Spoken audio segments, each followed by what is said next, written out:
Assalamualaikum warahmatullahi wabarakatuh. Bismillah. Alhamdulillah. Allahumma sholli ala Muhammad wa ala ali Muhammad. Berjumpa kembali bersama saya channel Al Husain, channel yang akan memberikan sebuah bacaan-bacaan berkaitan kisah-kisah pengantar tidur yang berdasarkan Al-Quran dan Sunnah. Memasuki kisah ke-15, saya akan membacakan sebuah kisah dari pada kisah Juraij, sang ahli ibadah. Dari Abu Hurairah radhiyallahu anhu bahwa Rasulullah sallallahu alaihi wasallam bersabda,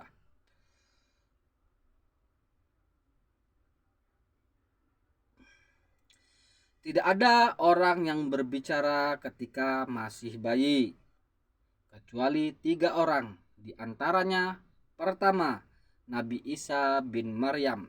Kedua, seorang bayi yang ada pada zaman Juraij. Juraij adalah seorang laki-laki ahli ibadah. Dia membangun sendiri tempat ibadahnya. Suatu hari di saat ia sedang sholat, ibunya memanggil, "Wahai Juraij."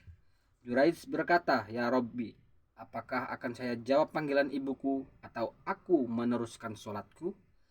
Juraij meneruskan sholatnya, lalu ibunya pergi. Keesokan harinya, ibu Juraij datang ketika ia sedang sholat lagi. Sang ibu memanggil, "Wahai Juraij."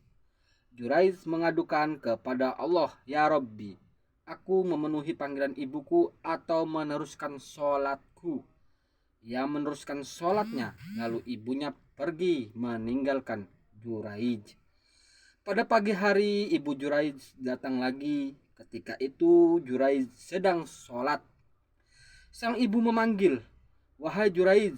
Juraij berkata, "Ya Robbi, aku memenuhi panggilan ibuku terlebih dahulu atau aku meneruskan sholatku?"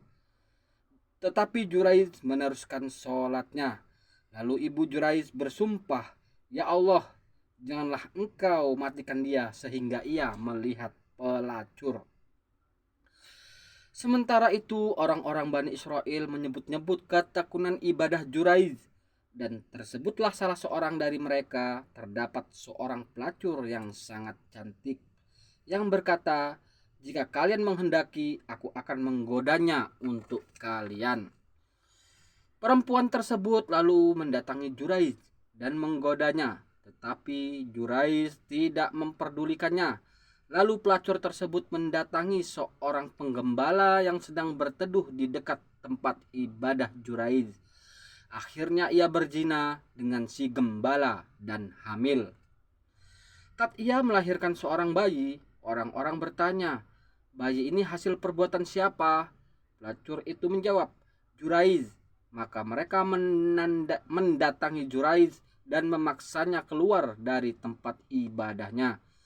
Selanjutnya mereka memukuli Juraij, mencaci maki, dan merobohkan tempat ibadahnya. Juraij bertanya, "Ada apa ini? Mengapa kalian memperlakukan aku seperti ini?" Mereka menjawab, "Engkau telah berzina dengan pelacur itu, sehingga ia melahirkan seorang bayi." Ia bertanya, "Di mana seorang bayi itu?" Kemudian mereka datang membawa bayi tersebut. Juraij berkata, "Berilah aku kesempatan untuk mengerjakan sholat." Lalu Juraij sholat. Setelah sholat, Juraij menghampiri sang bayi lalu mencoleknya di perutnya seraya bertanya, "Wahai bayi, siapakah ayahmu?" Sang bayi menjawab, "Ayahku adalah si Fulan, tukang gembala." Serta-merta mereka orang-orang pun berhambur menciumi dan meminta maaf kepada Juraij. Mereka berkata, "Kami akan membangun kembali tempat ibadah untukmu dari emas."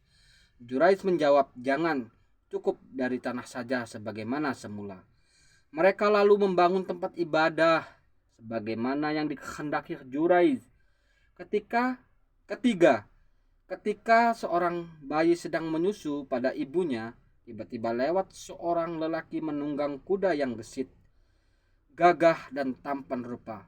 Maka ibu itu berdoa, "Ya Allah, jadikanlah anakku seperti dia."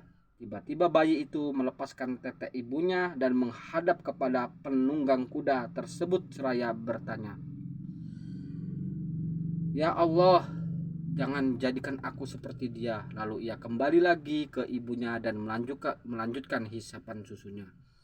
Abu Hurairah radhiyallahu anhu berkata, "Seakan-akan aku melihat Rasulullah sallallahu alaihi wasallam sekarang menirukan gerakan si bayi dan meletakkan jari telunjuknya di mulut lalu mengisapnya.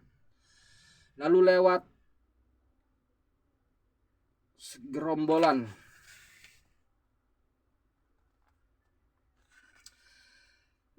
serombongan orang membawa wanita hamba sahaya yang dipukuli. Mereka menuduh, "Kamu telah berzina, kamu telah mencuri." Sementara hamba sahaya perempuan itu berkata, "Cukuplah Allah sebagai pelindungku."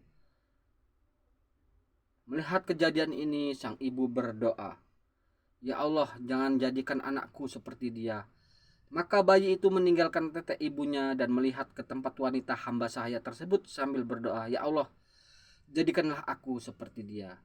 Dan pembicaraan itu berulang. Sang ibu berkata kepada anaknya, "Di belakangku berlalu seorang penunggang kuda yang gagah dan tampan. Lalu aku bertanya, 'Ya Allah, jadikanlah anakku seperti dia.' Lantas engkau berkata, 'Ya Allah, jangan jadikan aku seperti dia.' Lalu berlalu di hadapanku wanita hamba sahaya dan mereka memukulinya serta mengatakan bahwa ia telah berzina. Ia telah mencuri. Melihat hal ini aku berdoa, 'Ya Allah, jangan jadikan anakku seperti dia.' Lalu engkau berkata, 'Ya Allah, jadikanlah aku seperti dia.'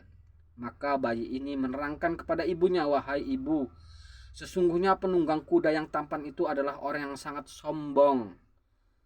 Maka aku berkata, 'Ya Allah, jangan jadikan aku seperti dia.' Sedangkan terhadap hamba sahaya wanita itu, orang berkata, 'Kamu berzina,' padahal dia tidak berzina.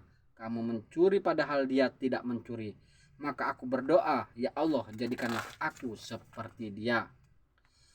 Pelajaran yang dapat dipetik: 1. Kewajiban berbakti kepada kedua orang tua, terutama ibu, dan bahwasanya jika ia menyumpahi anaknya maka akan dikabulkan. 2. Allah menyelamatkan seseorang dengan ketakwaan dan kesolihannya. 3. Jika suatu urusan nampak tumpang tindih, hendaknya memprioritaskan yang terpenting, kemudian yang penting. 4. Disunahkan berwudu terlebih dahulu sebelum berdoa untuk hal-hal yang penting. 5. Wudu setelah dikenal umat. Wudu sudah dikenal umat dan disyariatkan sebelum kita umat Islam. 6. Penetapan karomah para wali yang bisa diperoleh melalui ikhtiar atau usaha mereka. 7. Bersikap lemah lembut dan sayang kepada murid ketika memberikan pendidikan kepadanya. 8. Orang yang memiliki kepercayaan yang tinggi kepada Allah tidak mudah termakan fitnah. 9. Boleh melakukan ibadah yang banyak bagi yang mengetahui bahwa dirinya mampu. 10. Orang yang biasa berbuat keji tidak akan memperoleh penghormatan. 11. Orang yang secara tiba-tiba dilemparkan kepadanya suatu tuduhan hendaknya segera menghadap Allah dengan sholat. 12. Menjelaskan keyakinan Juraiz yang sangat tinggi, begitu pula harapannya kepada Allah untuk memperoleh pertolongannya, sehingga ketika ia meminta anak bayi berbicara, Allah mengabulkannya. Padahal sebagaimana biasanya, yang namanya bayi tentu belum bisa bicara. 13. Sombong dan membanggakan diri adalah perbuatan tercela. Demikian pula orang yang sombong dan zalim, mereka semua dicela. 14. Orang yang dizalimi mempunyai kedudukan dan kelebihan di sisi Allah. Jika tidak demikian, tentu tidak ada kebaikannya seorang anak yang masih menyusu ingin menjadi seorang pembantu yang rendah hati. 15. Seseorang boleh membatalkan sholat sunnahnya manakala dipanggil orang tuanya untuk melakukan sesuatu yang syar'i. 16. Tidak boleh cepat mempercayai suatu tuduhan tanpa bukti. Demikianlah kisah dari seorang bayi yang hidup di zaman Bani Israel sebelum zamannya Nabi Muhammad, yaitu kisah Zuraiz, seorang ahli ibadah yang karena tidak menjawab ucapan salam panggilan ibunya, dia disumpah oleh ibunya dan dikabulkan oleh Allah doa tersebut.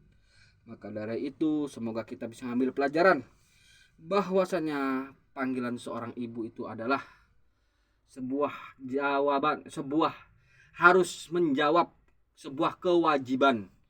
Maka dari itu ketika kita sholat, apabila dipanggil seorang ibu, kalau sholat wajib hendaklah kita membaca yang kuat Allahu Akbar agar sang ibu mendengar, atau kuatkan bacaan kita agar ibu kita tahu bahwa kita sedang melaksanakan sholat wajib.